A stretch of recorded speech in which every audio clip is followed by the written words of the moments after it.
a chave para o espírito correto de culto é a consciência de quem Deus é. Era esse o problema dos sacerdotes e do povo, eles tinham uma visão pequena de Deus. Como é que Deus se revela aqui nesse capítulo? 8 vezes, Senhor dos Exércitos. 2 vezes ele diz, grande é o meu nome. 1 vez ele diz, meu nome é terrível. Por que Deus procura impressionar seu povo com esses adjetivos grandes? Exatamente porque é o conhecimento de Deus que provoca em nós a atitude de adoração. E eu volto ao ponto da mensagem anterior. Não há adoração verdadeira hoje, porque se conhece pouco quem é Deus. Deus tem sido apresentado no Brasil de uma maneira distorcida, como um Deus imediatista, solucionador de problemas, um Deus que é despachante das minhas dificuldades, que resolve as minhas questões, que existe para me fazer feliz, um Deus que não conhece o futuro, um Deus que é impotente para intervir, que não muda a história. Não é esse o Deus da Bíblia. Veja como ele se apresenta aqui. É o Deus soberano que elege, que escolhe. É o Deus que diz como ele quer ser adorado.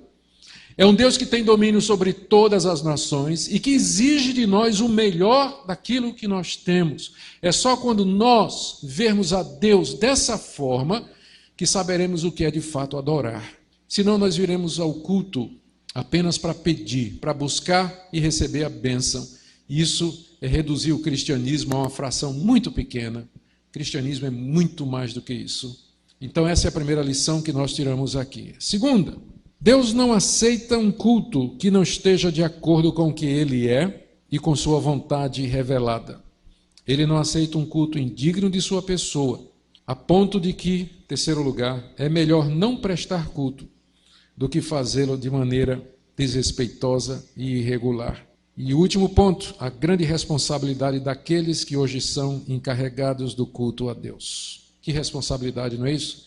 Às vezes os pastores simplesmente delegam o culto a alguém. Tem alguém que sabe tocar violão, é animado, e o pastor passa a responsabilidade do culto todinha para aquela pessoa. O culto é tão sério que eu acho que os pastores deveriam assumir, do começo ao fim, a responsabilidade. Eles podem eventualmente chamar alguém para ajudar, mas alguém que seja treinado, preparado, porque é muito importante. É muito importante o culto a Deus, conforme nós vemos aqui. Como é que está você nessa situação? Eu queria que você fizesse uma retrospectiva, olhasse a sua vida como cultuador, como adorador. O que é que traz você, de fato, ao culto, nos domingos ou outros dias da semana, quando o povo de Deus está reunido? É a visão de quem Deus é, a gratidão, o compromisso que Ele lhe amou, lhe chamou. Veja que não é errado você ter questionamentos. Veja como Deus foi paciente com o seu povo. O povo questionou e Deus respondeu, argumentou. Mas, em última análise, se o seu coração não está plenamente submisso a Deus, culto nenhum que você preste vai ser aceito por Ele. Porque Ele conhece o nosso coração e Ele deseja que nós o adoremos em espírito e em verdade. Isso pode acontecer com pastores, com líderes da igreja. Que canseira! Todo domingo, culto de manhã à noite. Durante a semana, culto. Culto nos lares. Todo dia, todo mês, é a mesma coisa. Que canseira. Tem hora que os pastores cansam. E tem hora que o perigo que acontece com os pastores é que eles se tornem como estes sacerdotes. Como muitos não sabem fazer outra coisa para ganhar a vida, eles vão continuar no ministério, mesmo que no fundo do seu coração, o coração deles já não está mais lá. Cansou, desanimou. Pode ter certeza que existem muitos nessa situação, como os sacerdotes.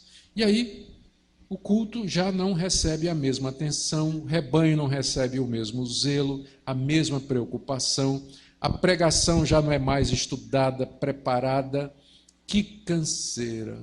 Esse é um dos grandes perigos do ministério, né? A familiaridade com o divino, a familiaridade com a palavra, com as coisas de Deus, ao ponto que a pessoa vai se acostumando, deixa de ser nova, deixa de ter aquele elemento de romance, de envolvimento, de paixão.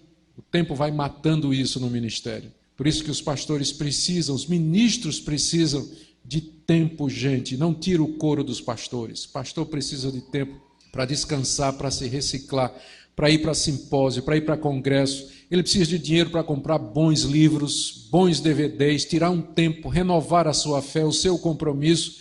Tem igreja que mata o pastor à míngua. É trabalho, trabalho, trabalho, trabalho, apertado, não tem férias. Então, tenham compaixão. Pastores podem chegar nesse ponto. E só quem perde é quem? Vocês.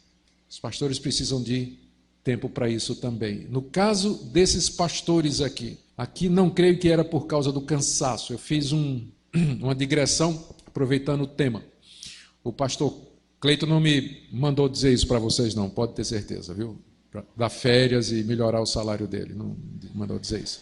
Mas no caso dos sacerdotes, aqui, era de fato um problema de natureza espiritual. Eles, no fundo do coração, eles desprezavam aquilo que estavam fazendo. Estavam cansados e enfadados. E por isso o culto a Deus chegou daquela maneira.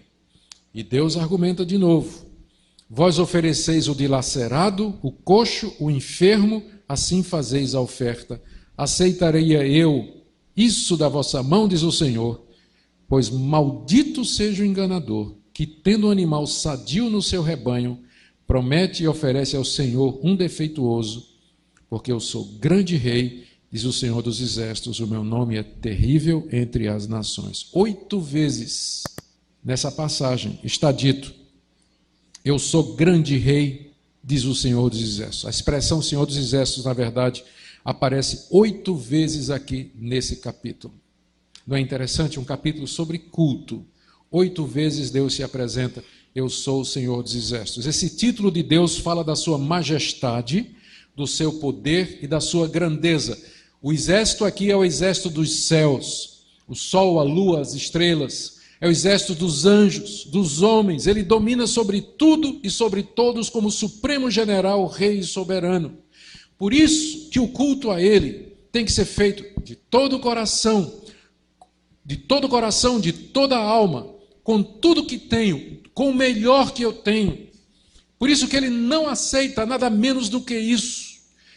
A visão que eu tenho de Deus é que vai determinar o tipo de culto que eu presto a ele.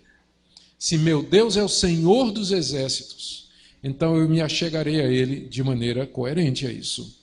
Com respeito, adoração, temor e tremor, em submissão a ele, dando a ele o meu melhor, servindo a ele de todo o coração e vivendo para a glória dele. Ó Deus, faz-nos verdadeiros adoradores, queremos viver para a tua glória.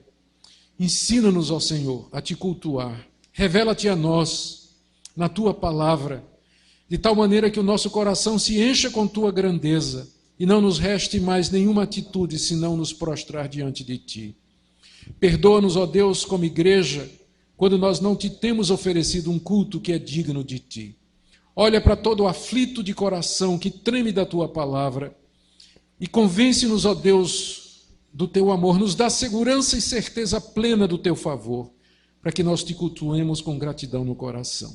Eu oro pelos pastores, ó Deus, que por causa da familiaridade com o sagrado, estão desanimados, acostumados, perderam o romance, a paixão.